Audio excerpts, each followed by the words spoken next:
How can you delete a reading list on the iPhone? Let me show you how it works. If you're new here, consider subscribing for more tutorials and videos like this. So naturally, reading list is part of the Safari, so you can get there by tapping the three dots next to the URL and then navigating to the bookmarks.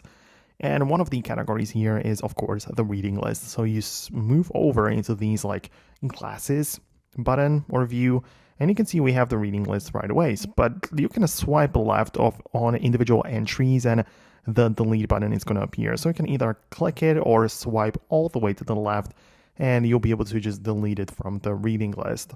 So that's how it works.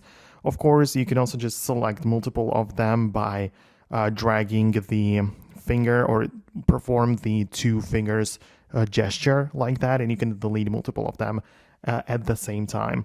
Keep in mind that the reading list works that whenever you open up a website and you read it, then it's going to be like removed from the reading list as you like read it. That's how, it works. So you can also just actually go through the articles that you have saved and they will also be deleted from the reading list. However, as a feature, it cannot really be removed from the Safari, right? All that you really can do is to tweak whether or not these saved websites, which are stored in the reading list, are going to be downloaded for offline use. And this can be changed in the settings by going to apps.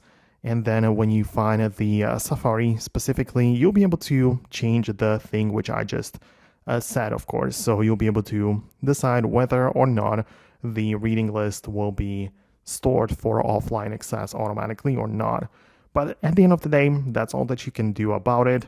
If you don't like the way that it works within the Safari browser, you can of course explore some other options like Google Chrome or perhaps even other web browsers might be better suited for you. But that's it. At the end of the day, that's what you needed to know. Hit the thumbs up if you liked the video, subscribe for tutorials and similar explanations in the future as well, and I'll see you later.